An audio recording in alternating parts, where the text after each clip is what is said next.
시간 우리 함께 나눌 하나님의 말씀 데살로니가전서 1장 1절 말씀 한 절 한 목소리로 같이 읽겠습니다. 바울과 실로아노와 디모데는 하나님 아버지와 주 예수 그리스도 안에 있는 데살로니가인의 교회에 편지하노니 은혜와 평강이 너희에게 있을지어다.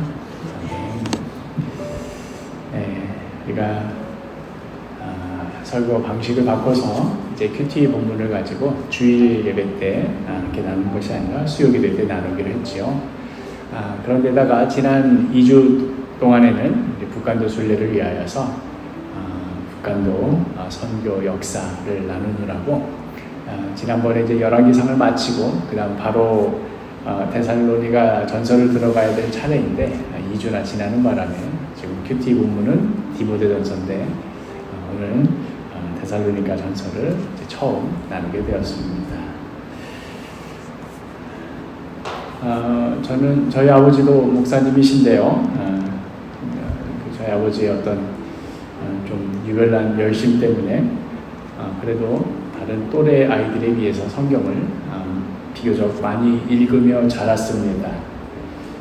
성경을 많이 읽기도 했고 또 전체적인 성경의 내용도 비교적 잘 이해했다고 생각, 어린 나이지만 그래서 어떤 때는 주일학교 선생님이 잘 모르는 거 있을 때 제가 이렇게 약간 그거 아니고 이거라고 이렇게 설명해 주기도 하고 하여튼 뭐 그런 정도로 성경 공부를, 성경 읽기를 어릴 적부터 열심히 했었는데 그런데 그랬음에도 불구하고 지금에 와서 생각해 보니 성경을 읽는다는 것이 그저 막연하게 앞뒤 맥락 없이 그냥 글씨 그 자체를 읽는다 하는 그런 느낌으로 그렇게 성경을 이해해왔고 그러니까 대략적인 건 알지만 그 구체적인 내용들을 잘 이해하지 못한 채 그냥 마냥 읽기만 했구나 하는 생각이 듭니다.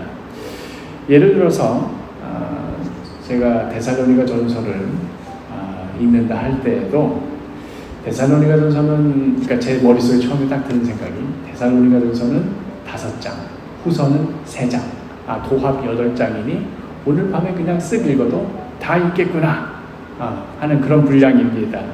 그렇게 하룻밤 사이에 데살로니가 전서를 쭉쭉 다 읽고 나면 뭔가 진도가 나갔다 하는 그런 느낌에서 성취감은 얻을 수 있을는지는 모르겠습니다만은 그러나 정작 그 데살로니가 전서, 그 서신서가 말하고자 하는 바가 무엇인가 그래서 그걸 읽고 그 안에 내용이 무엇이라고 생각하는가 하는 질문을 받게 된다면 그냥 막연하게 그냥 사도 바울이 열심히 복음 전하고 착하게 살고 또 데살로니가 전서에도 유명한 말씀이니까 항상 기뻐하고 기도하고 감사하고 그런 정도 이야기 아니겠습니까 하는 식으로 막연하게 이해하는데 그치곤 했었던 것이지요.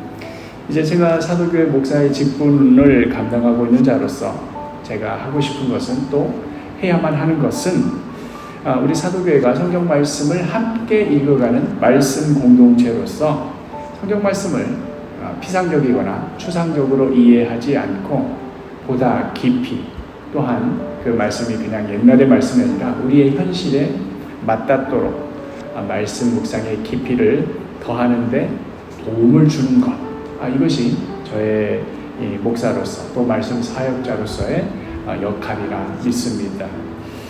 모든 성경이 그러하듯 지금 우리가 읽고 있는 이 데살로니가 전서 역시도 당시의 긴박한 상황과 현장의 이야기가 살아 숨쉬는 그런 편지인데 2000년이나 이제 지난 어떤 시간의 간극 또 고대 그리스라는 사회 지금의 21세기의 대한민국이라는 이 문화적 또 사회적 간극 때문에 아무리 이렇게 마음을 열고 데살로니가 전서를 내가 한번 깊이 묵상해 봐야지 하고 읽어봐도 아무래도 피상적으로 읽게 됩니다. 그렇기에 우리는 이 편지가 어떤 상황 가운데 어떤 맥락 가운데 쓰여진 것인지를 주의 깊게 살펴봐야 합니다. 데살로니가 전서는 처음에 이렇게 시작하지요. 우리 다시 한번 읽어볼까요? 시작. 바울과 실로아노와 디모데는 하나님 아버지와 주 예수 그리스도 안에 있는 데살로니가인의 교회에 편지하노니 은혜와 평강이 너희에게 있을지어다. 이 문장을 딱 보면서 야, 여기에 이런 놀라운 비밀이 숨겨져 있다냐고 감탄할 사람은 별로 없을 겁니다. 그냥 뭐 사도 바울들 편지 쓰기 전에 이렇게 인사하고 축복하고 그러면서 시작하지 하고 그냥 후루룩 넘겨버립니다. 1절, 2절, 3절 이런 것들은. 왜냐하면 한 절이라도 더 읽어야 빨리 통독할 수 있으니까요. 그런데 사실 이 구절은 그렇게 후다닥 쉽게 넘겨 짚을 수 있는 그런 구절이 아닙니다. 이 구절 안에 지금 봐서는 이게 어쨌다는가 싶은 그런 구절임에도 불구하고 이 구절 안에 지금 바울의 상황과 이 편지를 받고 있는 데살로니가 교회의 성도들의 상황이 어떠한지에 대한 단서가 이 첫 구절에서부터 시작되고 또 성경을 연구하는 데 있어서 이 단어 하나하나의 연관성 때문에 여기서 하나가 빠지게 되면 굉장히 그 성경 이해가 복잡해지는, 그러니까 딱 이렇게 들어가야만 되는 그런 이유들이 있습니다. 하루에 성경 한 번 이렇게 읽기는커녕 이렇게 성경책 표지라도 만져보는 그렇게 하지도 않는 그리스도인이 넘쳐나는 이 시대에 왜 첫 구절을 그냥 쓱 하고 넘기면서 읽느냐, 여기에 담겨져 있는 의미를 잘 생각해봐야지 하고 이렇게 말하기도 제가 좀 민망하긴 한데요. 그럼에도 이 말씀을 제대로 가르치고 또 말씀으로 우리 교회를 세우고 굳건하게 하기 위한 저희 소명을 감당하기 위해서라도 오늘은 조금 이 한 절 가지고 아주 집요하게 파고들도록 해보겠습니다. 이 말씀은 사실 아무리 성경 전문가라 하더라도 이 다른 걸 다 뚝 떼고 이 한 절만 가지고 뭘 알아내라 하기에는 알 수가 없습니다. 사실은 이 한 구절을 이해하기 위해서는 바울이 기록하였던 다른 서신서들 또 누가가 기록하였던 사도행전의 기록들 이것들을 이렇게 나란히 비교해 가면서 보아야 이게 이런 맥락에서 나온 이야기구나 하는 것을 이해할 수 있게 됩니다. 결론부터 말하자면 지금 이 데살로니가 전서는 사도 바울이 2차 전도 여행 중에 기록하였던 편지입니다. 지금 이 편지를 쓰고 있는 장소는 바울은 지금 고린도에서 편지를 쓰고 있고요. 고린도는 이제 그리스 남쪽 지방입니다. 아가야 지방이라고 하는 남쪽 지방이고, 그리고 데살로니가는 그리스 북쪽에 있는 그리스 북쪽에 있는 그 마케도니아라는 지금도 북마케도니아라는 국가가 독립해 있지 않습니까? 그러니까 그쪽 지역, 알렉산더 대왕의 고향, 그쪽 지역에 있는 도시입니다. 이곳에서 지금 바울은 실루아노와 디모데와 함께 복음 전하는 일을 하고 있는 것입니다. 한번 지도를 보면서 한번 이해해 보도록 하겠습니다. 이게 바울의 2차 전도 여행의 큰 지도인데요. 지금 그리스 지역, 그러니까 이 부분, 빨간색 이 부분을 좀 집중하기 위해서 잘 안 보이니까 확대를 해보겠습니다. 확대를 하면 이제 아까 말씀드렸듯이 그리스 남쪽이 아가야 지역, 그리고 위쪽이 마게도냐 지역. 우리로 따지자면 경상도, 충청도 약간 이런 느낌일까요? 어떤 큰 지역에 또 각 지역의 수도가 있지 않습니까? 전라남도 수도 도청 소재지가 광주 이렇듯이 전라남도는 아가야, 경기도는 수원 이러듯이 마게도냐의 수도는 또 다른 또 있고 이런 식으로 다 각 수도들이 있습니다. 그렇다면 지금 바울은 어쩌다가 지금 여기 고린도에 있는 것이고 또 왜 저기 여기 데살로니가 보인가요? 저 북쪽에 있는 데살로니가 교회에 왜 편지를 쓰는 것일까? 바울이니까 어디든 갈 수 있고 어디든 편지 쓸 수 있는 것이지 이렇게 막연하게 생각하면 이야기가 진행이 안 됩니다. 왜 그런 것일까? 이것들을 자세히 알기 위해서는 바울의 그 전도 여행, 특별히 2차 전도 여행에 대한 상세한 이해가 필요합니다. 바울이 2차 전도 여행을 시작하면서 이제 바나바와 크게 다퉜던 일이 있었다는 거 기억하실 겁니다. 세상에 사도 바울 같은 사람도 막 싸우고 중간에 막 갈라서고 그러나 그런 일이 있었지요. 지도를 보면 이제 여기 안디옥, 이쪽 안디옥이 이제 바나바와 바울의 모교회인데 거기서 파송을 받아서 전도 여행을 떠나는데 1차 전도 여행 때 데리고 갔던 마가가 중간에 도망을 갔지 않습니까? 그 일로 인해서 2차 전도 여행 때 또 떠나려고 하는데 바나바가 마가를 데려가려고 하는데 바울은 그것이 용납이 안 되는 겁니다. 저렇게 조금 힘들다고 중간에 빠져나가고 저렇게 빠진 녀석이 이번에 또 데려가서 무슨 또 험한 꼴을 당하려고 난 못 데려간다. 그 일로 이제 바나바랑 바울이랑 싸워가지고 둘이 그냥 갈라서게 됩니다. 어지간하면 그냥 서로 참고 할 말 다 했어도 그냥 꾹 참고 그냥 그래도 가봅시다 할 텐데 앵간히 싸웠나 봅니다. 갈라서가지고 바울은 신라를 데리고 여기 이제 지금의 터키 지역, 튀르키예 지역이죠. 소아시아 지역으로 전도 여행을 떠나게 되고, 그 다음에 바나바는 그 마가를 데리고 이제 구브로섬, 지금의 사이프러스 섬에 데려가서 이제 전도 여행을 하게 되는데 그에 대한 이야기는 이제 사도행전에 나오지 않고 이제 이 2차 전도 때 바울이 이제 신라를 데리고 이 소아시아 지역을 이제 다시 순회하면서 어떤 일들이 있었는가 하는 이야기가 이제 사도행전에 기록이 되어 있습니다. 그러면서 바울이 1차 전도 여행 중에 들렀던 여러 도시를 들으면서 정말 돌에 맞아서 죽었다가 살아난 도시 있죠. 루스드라. 그곳에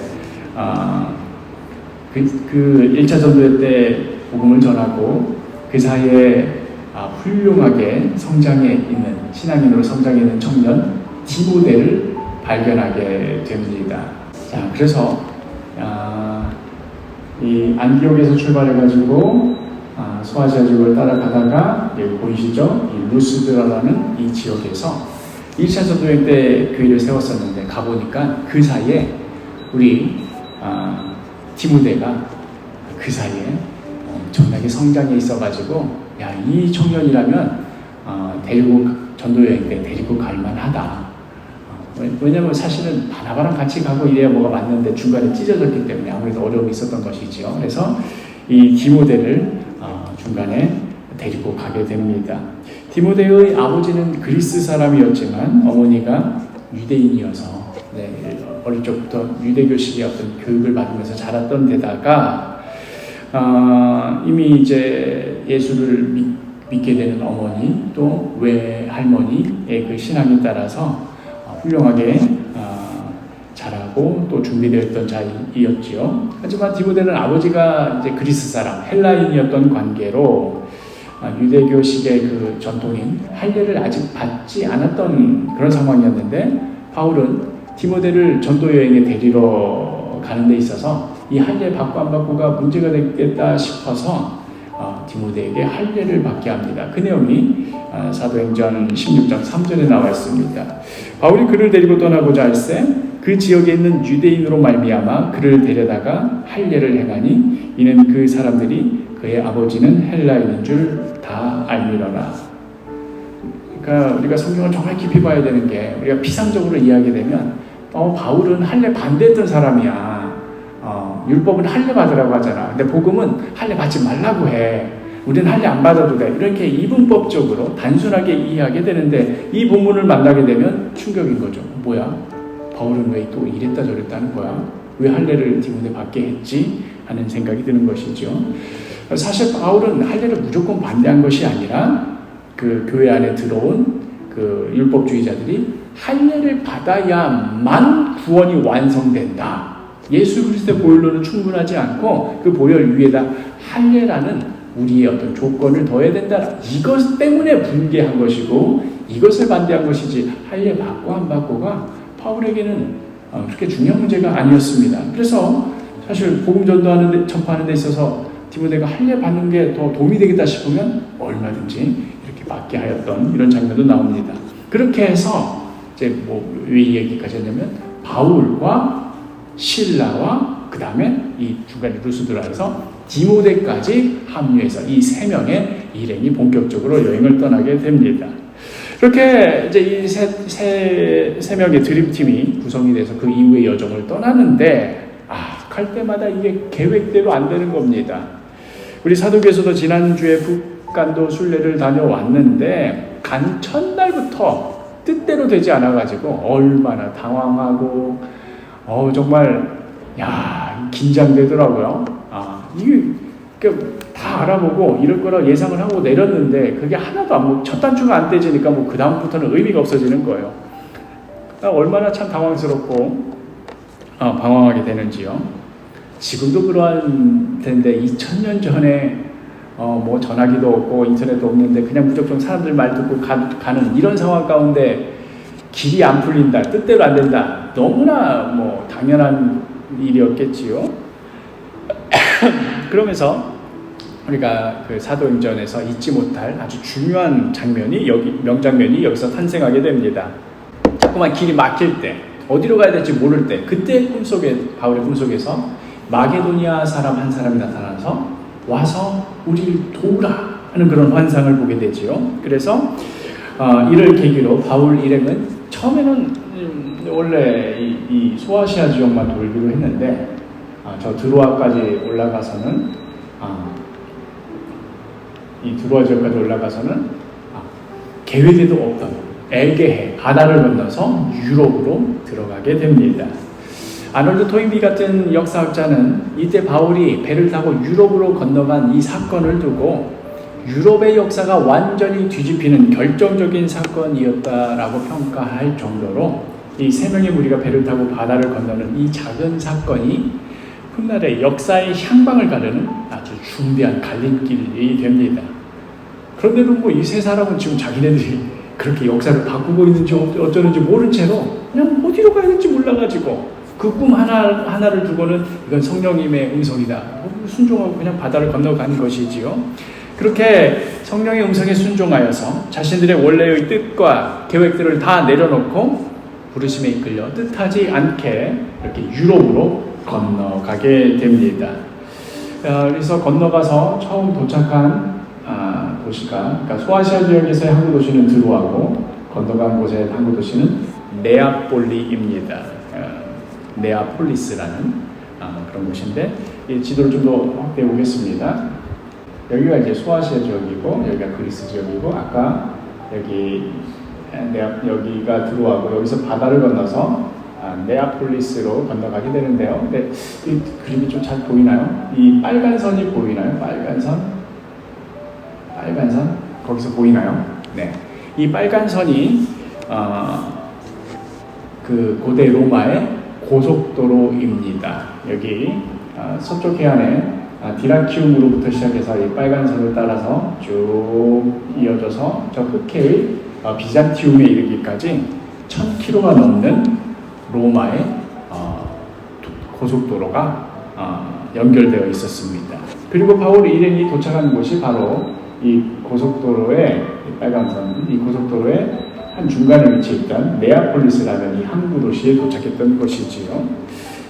자, 그러면은 이 고속도로 이름이 에그나티아 가도인데요. 에그나티우스라는 사람이 이제 지었기 때문에 이렇게 이름이 붙은 것 같은데, 이 네아폴리스에서 도착해서 이 고속도로를 따라서 어디로 갈까 하고 나서 제일 첫 번째로 보이는 도시가 뭡니까? 그냥 너무나도 자연스럽게 필리핀, 우리가 번역되고는 빌립보입니다. 그러니까 바울 일행이 유럽에 도착하자마자 빌립보로 이동하게 된 이유가 다름 아닌 자기네들이 이 땅에 도착하기도 전에 200년 전에 이미 다 도로가 닦여 있고 지어진 그 이유 때문이었습니다. 이 도로를 따라 로마의 어느 주요 도시라도 자유롭게 이동할 수 있었고, 또 헬라어와 로마어를 공용으로 사용하였기에 어느 곳에 가든지 자유롭게 의사소통할 수 있었습니다.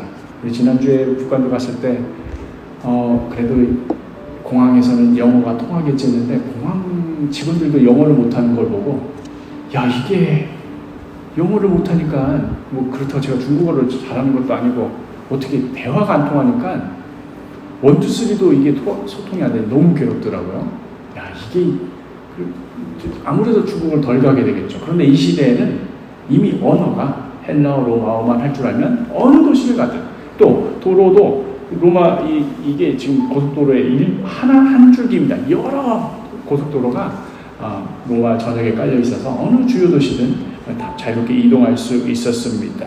또 무엇보다도 강력한 로마의 통치 때문에 이것 때문에 세금 많이 뜯기고 억압당하고 고통당하는 자들도 물론 있었습니다만은 한편으로는 로마 전역이 일정 수준 이상의 치안이 유지되고 있었기 때문에 어느 도시에서 도시를 이동할 때 국경에서 검문을 당한다거나 이런 일이 없는 겁니다. 다 로마 땅 아니니까. 또 어느 지역에서 전쟁이 일어나가지고 돌아가야 된다거나 못 간다거나 이런 일이 없었던 겁니다. 다 로마 황제가 통치하고 있던 상황이어서, 다른 말로 하자면 로마의 이 조그만 지역에서, 유대의 조그만 지역에서 시작된 이 기독교가 로마 전역으로 전해지기 위한, 전파되기 위한 이 모든 조건들이 정확히 딱 이 시대, 이 시점에 다 마련이 되어 있었던 것이지요. 이 모든 것들은 우리가 이미 이후의 역사를 다 알고 나서, 이후에 이제 200년, 300년 뒤에 로마 전역에 그리스도교가 퍼져나가는구나, 이 역사를 우리가 다 알고 있기 때문에 그때 도로가 중요했고 언어가 중요했고 치안이 중요했구나라는 것을 우리가 후에 해석하는 거지만, 그 당시 이 바울이 다니고 때는 이게 그런 의미가 있는 줄 모르고 일단 네아폴리에 도착했는데 고속도로가 나져 있습니다. 그 도로 따라갔더니 제일 큰 도시가 나온다더라 이야기 듣고 간 곳이 바로 빌립보였던 것이지요. 그 빌립보에서 지금 자세히 설명할 수 없지만 아주 유명한 사건 기억나시지요? 예수 전하려다가 억울하게 감옥에 갇히고 매 맞고, 그래서 감옥에서 바울과 실라가 이제 찬양하지 않습니까? 그랬더니 지진이 나가지고 옥문이 열리는 그런 기적, 그것 때문에 이제 옥을 지키던 간수가 회심을 하게 되는 그 역사가 바로 이 빌립보에서 이루어졌던 겁니다. 그리고 나서 이제 이 빌립보에서 그 다음 어느 도시로 갈까 하고 우리가 예측을 해본다면, 우리가 사도행전을 굳이 안 본다 하더라도 이 상황으로는 충분히 예상이 되는 겁니다.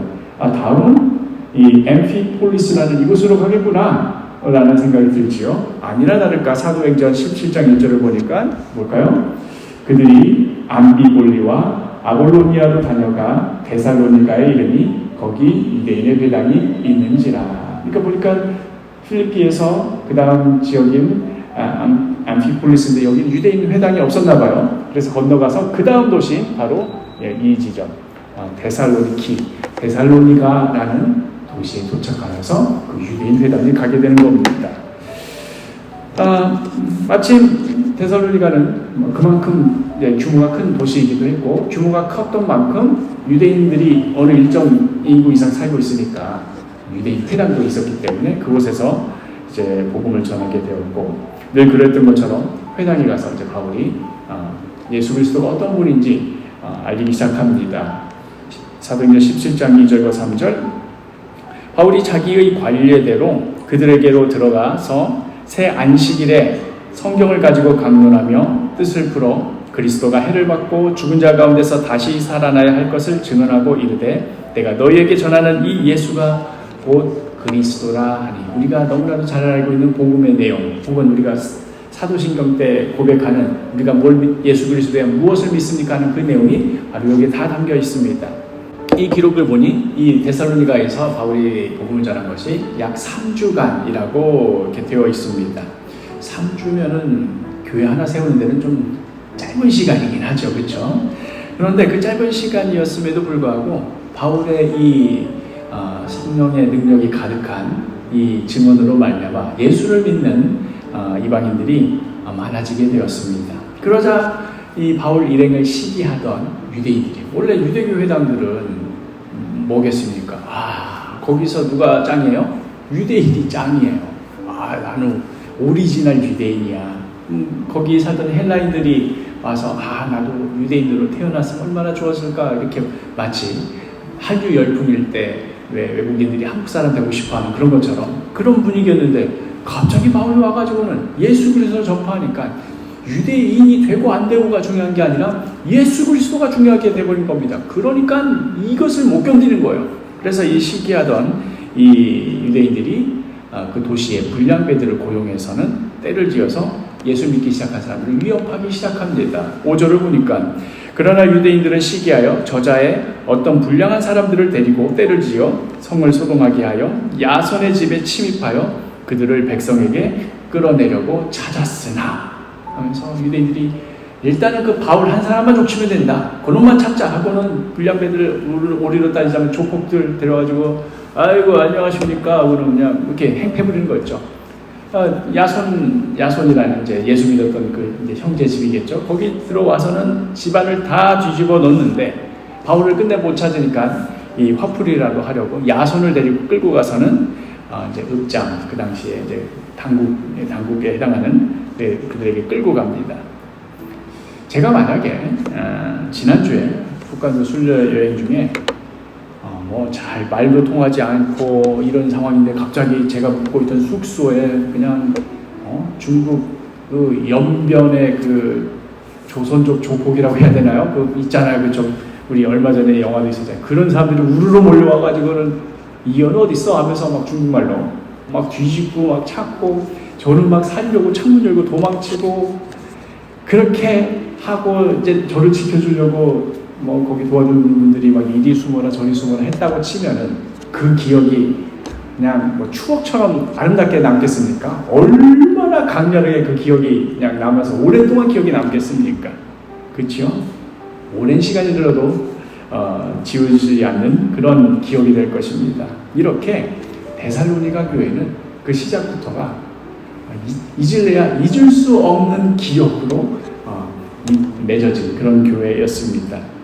야손이란 분은 뭐 3주 됐으니까 불과 4주 한 달 전만 하더라도 예수의 예자도 모르던 사람이 예수 믿고 3주 만에 불량배가 와서 뒤집고 막 협박하고 당국에 끌려가는 이런 수모를 겪어야 했던 것이지요. 지난주 주일 설교 때 우리가 함께 나눴던 것처럼 북한도 그 땅에서 전명주 성도 그 가정에 홍익군 갑자기 폭도들이 찾아와서 할아버지를 끌고 가서 죽이고 또 그것으로도 분이 안 풀리고 또 아들이 보복할 수 있다고 해서 그 아들도 끌고 가서 결국 죽이고 이런 일들을 겪었던 그 일을 이제 그 자녀 되시는 그 전명주 성도님의 큰 누님이 그때도 회상하면서 말을 하다가 중간에 목이 맺힌다고 하는 거죠.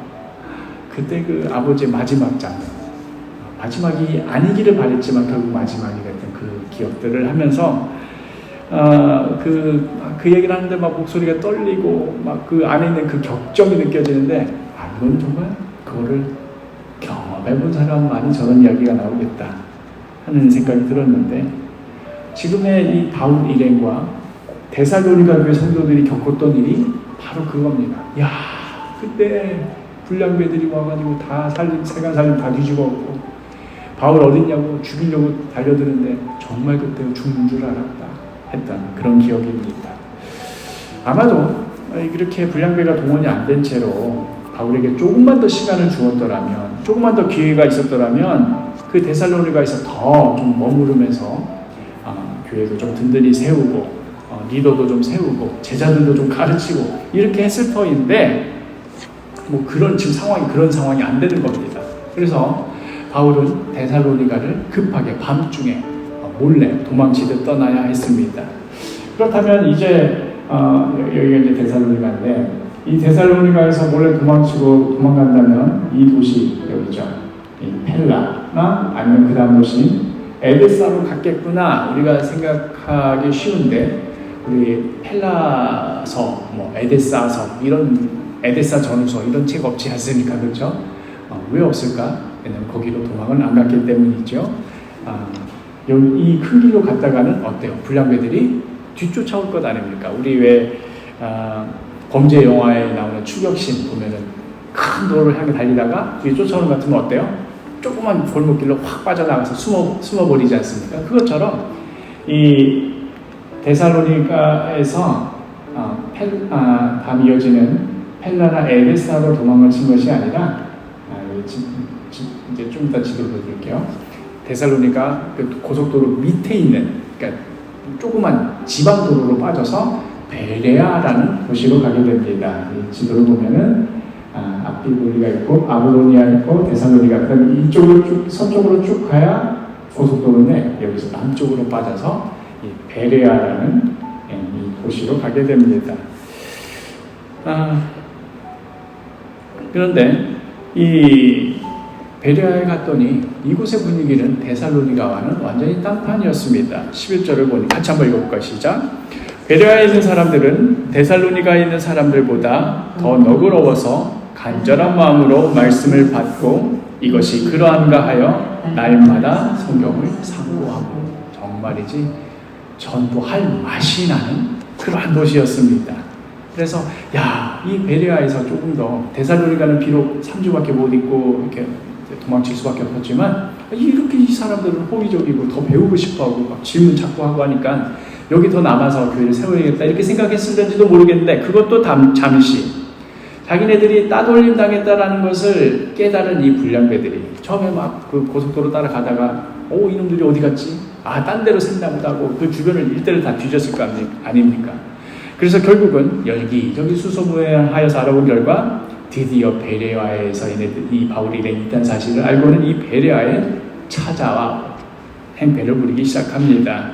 13절에 데살로니가에 있는 유대인들은 바울이 하나님의 말씀을 베레아에서도 전하는 줄을 알고 거기서도 가서 무리를 움직여 소돔하게 하거늘. 정말 지독한 사람들입니다. 거기 그 당시 무슨 전화가 있어서 여기 베레아에 얘네들 왔습니다 한 것도 아니고 물어 찾으러 다녔을 거 아닙니까?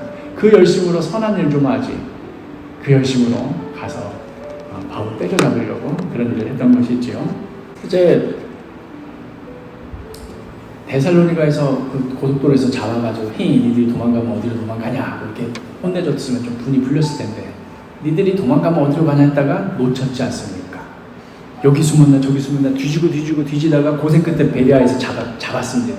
얼마나 지금 도끼가 오를 대로 올랐겠습니까? 니들 찾느라고 내가 얼마나 개고생했는 줄 아느냐. 아주 가만두지 않겠다.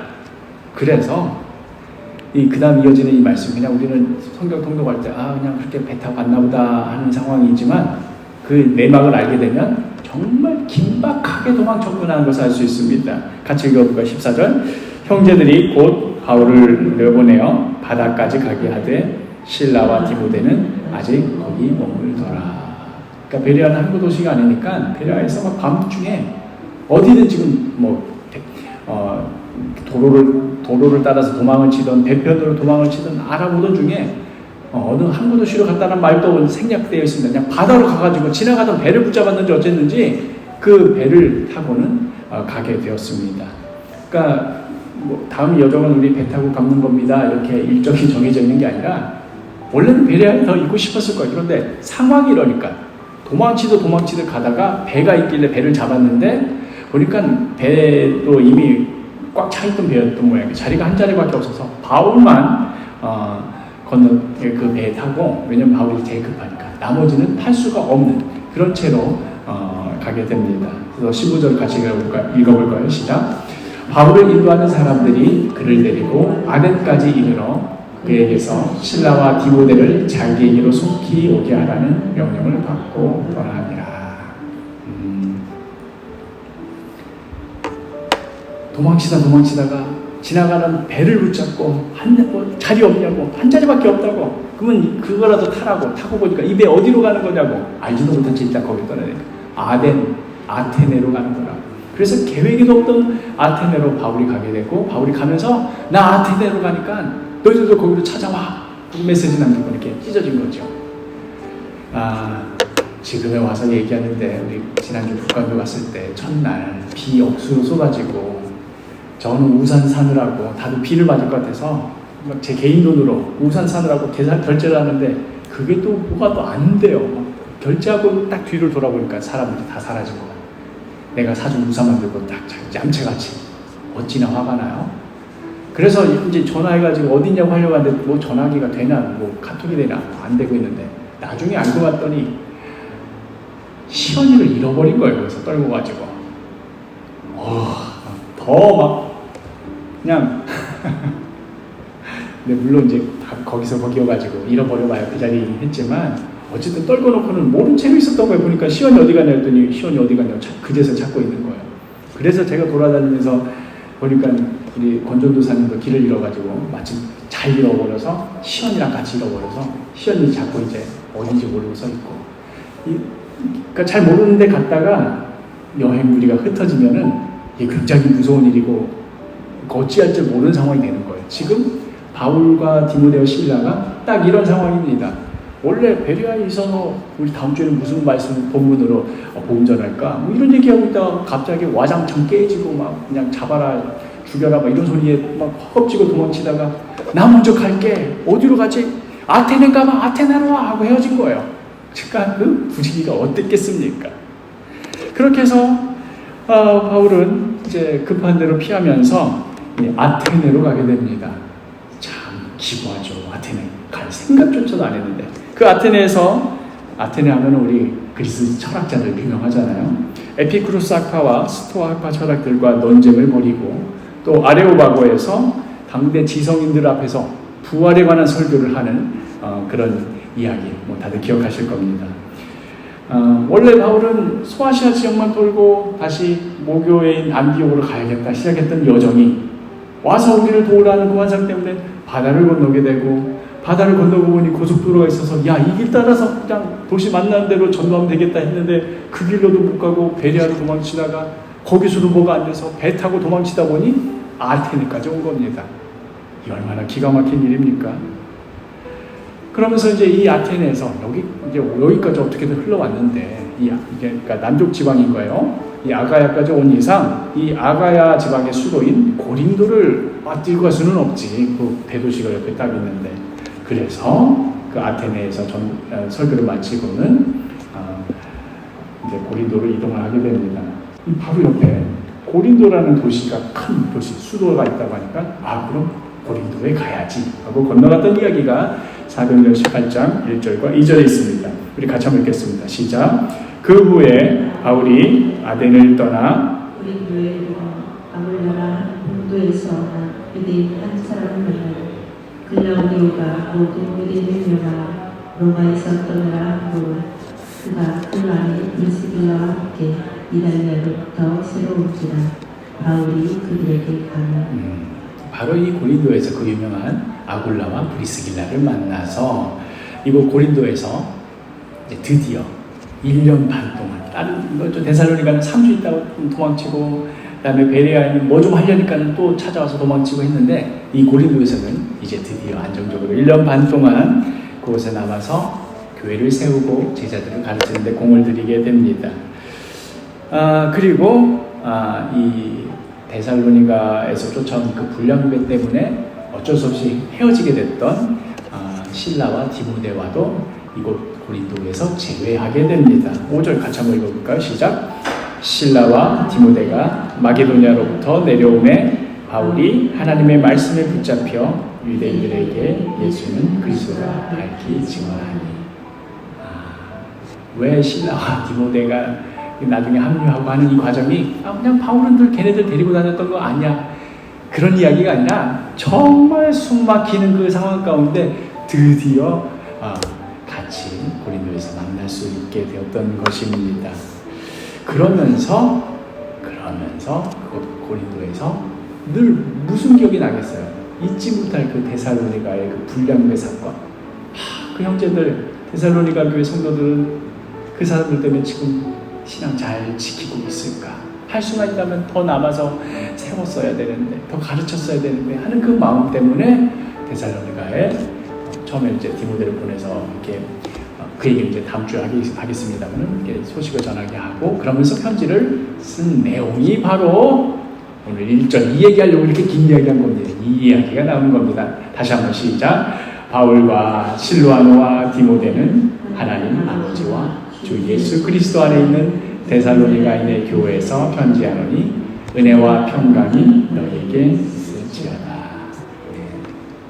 그러니까 우리 통도 갈 때는 그냥 다 끝났고 데살로니가 얘는 5장짜리다. 좀만 힘쓰면 오늘 밤에 다 읽고 자겠어. 바울과 실루아 디모데는 하나님 쑥 넘어가는 이 말씀이지만 이 한 줄 안에 담겨져 있는 그 기가 막힌 사연들 이걸 알면은 이게 그냥 지나갈 수 없는 건데 모르면은 그냥 바울은 디모데랑 실라랑 친했지 뭐 감옥도 가고 이런 식으로 넘어가게 되는 겁니다. 이렇게 성경의 맥락과 당시의 정황을 깊이 이해하고 있게 되면 이제 우리 앞으로 데살로니가전서 적어도 다른 거 몰라도 1장 1절 읽으면서 이 세 사람 이름 나오는 거 이게 그냥 이 세 사람이 있는 거 아니야. 얼마나 고생 끝에 만난 건데 하고 기억하시게 될 겁니다. 마치 너무도 보고 싶은 그 친구에게 우리 무사하게 다 모였어. 그때 헤어지는 바람에 다 꿀꿀이 흩어져서 우리 어떻게 되는지 걱정해왔지. 우리 여기 잘 있어 하고 편지 봉투 안에 흑백사진 넣어가지고 안전하다고 알려주는 그런 심정으로 바울과 실라노와 디모데는 하면서 편지를 남겼던 것이지요. 이 편지를 쓰는 곳 고린도 원래 가려고 했던 것도 아니고 계획했던 데도 아니고 가고 싶다고 생각해 본 적도 없던 도시였습니다. 그러나 하나님의 놀라운 섭리와 인도하심을 따라가다 보니 여기까지 오게 되었고, 우리 다 알잖아요. 고린도는 왠지 익숙하잖아요. 그렇죠? 고린도전서, 고린도후서. 그렇죠? 그 놀라운 기록들이 바로 여기서 나오게 됩니다. 성경은 여러 어떤 교훈이 되는 경부를 모아놓고 어쩌다 한 번씩 마음 힘들 때 펼쳐보고는 힘내라, 주님이 지켜주신다. 맞아, 주님이 지켜주시지. 이렇게 우리 마음에 어떤 전환점을 얻으라고 주라는, 이렇게 읽으라는 그런 정도의 책 정도가 아닙니다. 말씀 한 구절 한 구절 거기마다 맥락이 있고 의미가 담겨져 있습니다. 오늘 한 절만 우리가 이 한 절이 왜 이 세 사람이 모여서 편지하는 건가? 이 한 절만 팠는데도 엄청난 이야기들이 나오지 않습니까? 파면 팔수록 복음과도 같은 것들이 계속해서 나오는 귀한 책이 바로 성경입니다. 또한 오늘 바울 일행의 이 험난했던 여정을 보면서 우리가 알 수 있듯이 무엇 하나 원래 뜻하던 대로 계획하던 대로 이루어진 것 없었습니다. 그럼에도 그 모든 과정 가운데 하나님의 인도하심과 섭리가 있었음을 보게 됩니다. 오늘을 살아가는 우리들의 여정도 마찬가지인 줄 믿습니다.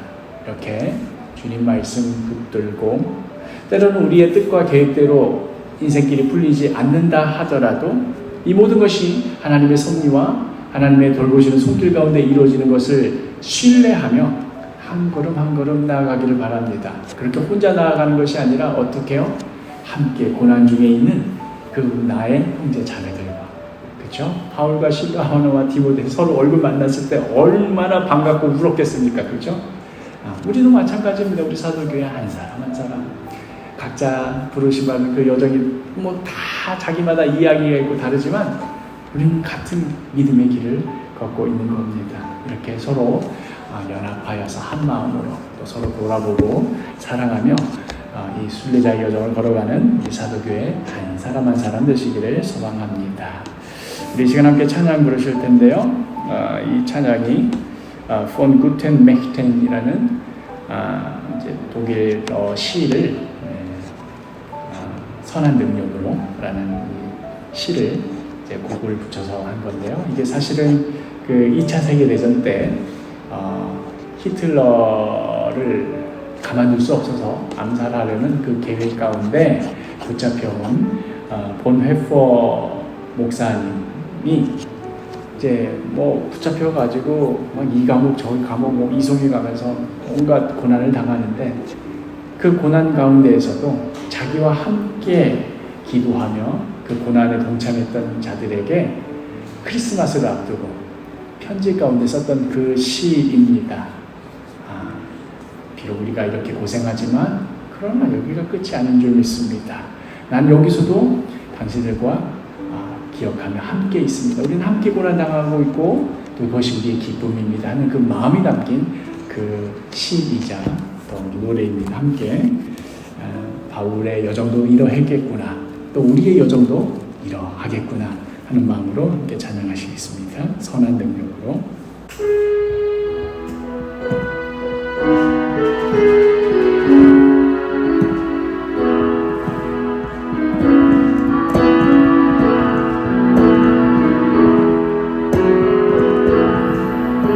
그 선한 힘에 고요히 감싸여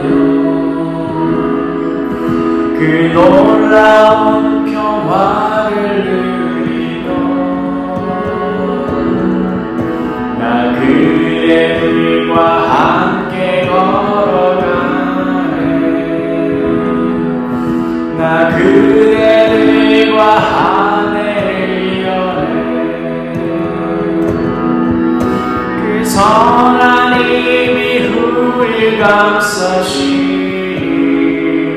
믿음으로 일어나길 기대하네.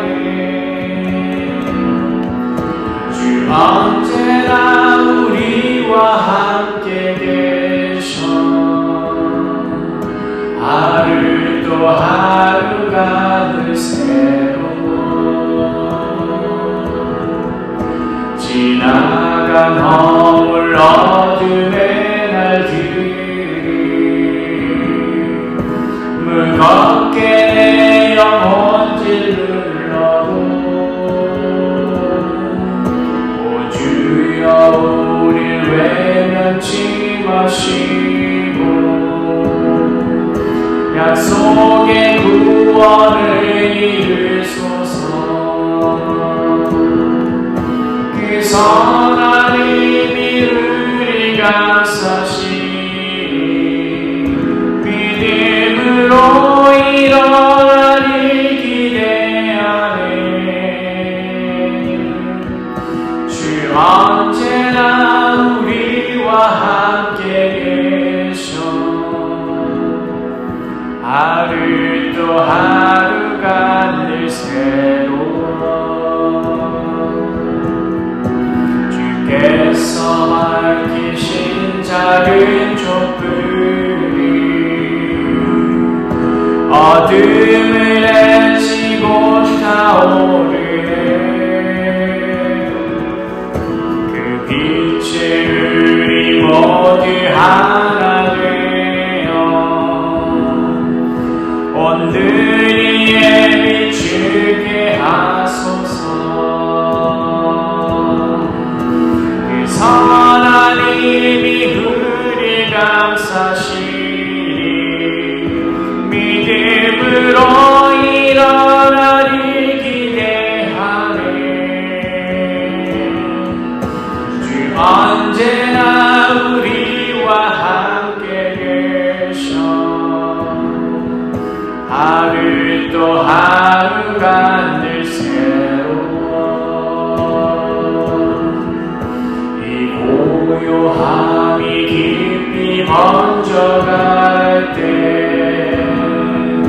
저 가슴 벅찬 노래 들리네. 다시 하나가 되게 이끄소서. 당신의 빛이 빛나리라. 그 선한 힘이 우리 감싸시니 믿음으로 일어나길 기대하네. 언제나 우리와 함께 계셔 하루 또 하루가 늘 새로워. 이 시간 함께 기도하실 때 함께 나눈 말씀 기억하며 복음을 위해 그 고난과 능력 기꺼이 감당했던 바울 일행 또 데살로니가 교회 성도들 그 믿음을 기억하게 하여 주시고 본받게 하여 주옵소서. 또 그 모든 과정 가운데 나의 뜻과 계획에서 자꾸만 벗어나고 생각지도 않은 곳에 가게 되고 일이 자꾸만 틀어짐에도 그럼에도 하나님의 인도하심과 섭리가 있었음을 기억하며 그걸 신뢰하게 하여 주옵소서. 이 모든 것이 담겨져 있는 이 성경 말씀 깊이 묵상하고 귀하게 여기며 사랑하게 하여 주옵소서. 이제 기도하겠습니다.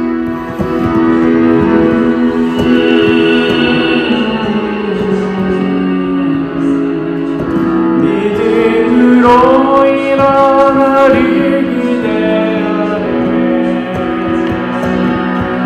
주 언제나 우리와 함께 계셔 하루 또 하루가 늘 새로워.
지금도 병상에서 기적이 일어나기만을 바라고 있는 우리 선교회 지체들이 있습니다.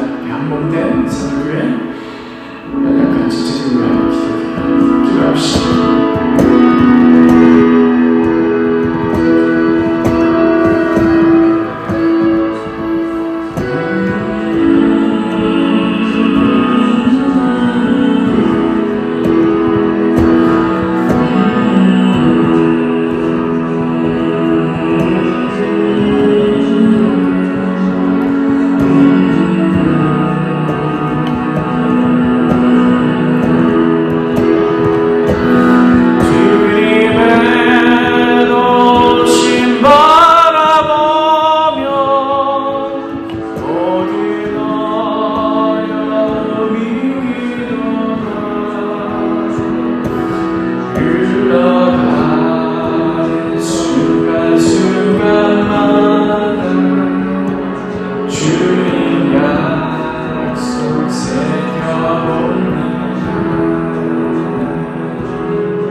주님 성경 말씀 한 구절 한 구절이 이런 간절함과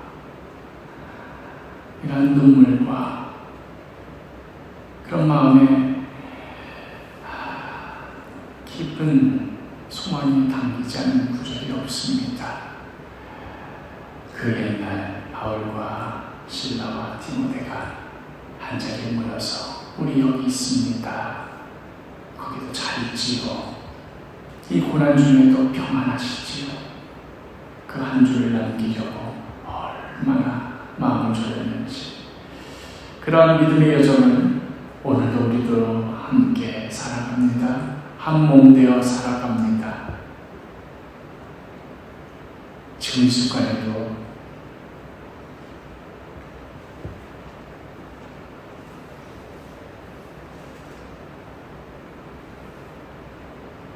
그 아픔과 서러움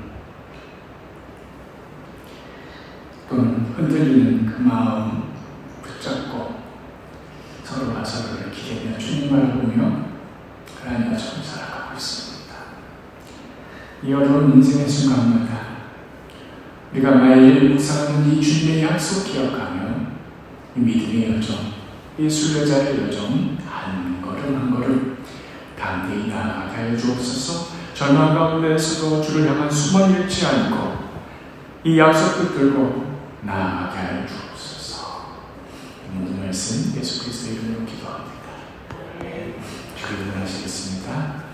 하늘에 계신 우리 아버지여, 이름이 거룩히 여김을 받으시오며 나라가 임하시오며 뜻이 하늘에서 이루어진 것 같이 땅에서도 이루어지. 오늘 우리에게 일용할 양식을 주시옵고 우리가 우리의 죄진 자를 사하여 준 것 같이 우리 죄를 사하여 주시옵고 우리를 시험에 들게 하지 마시옵고 사단에게서 도와주소서. 권세와 영광이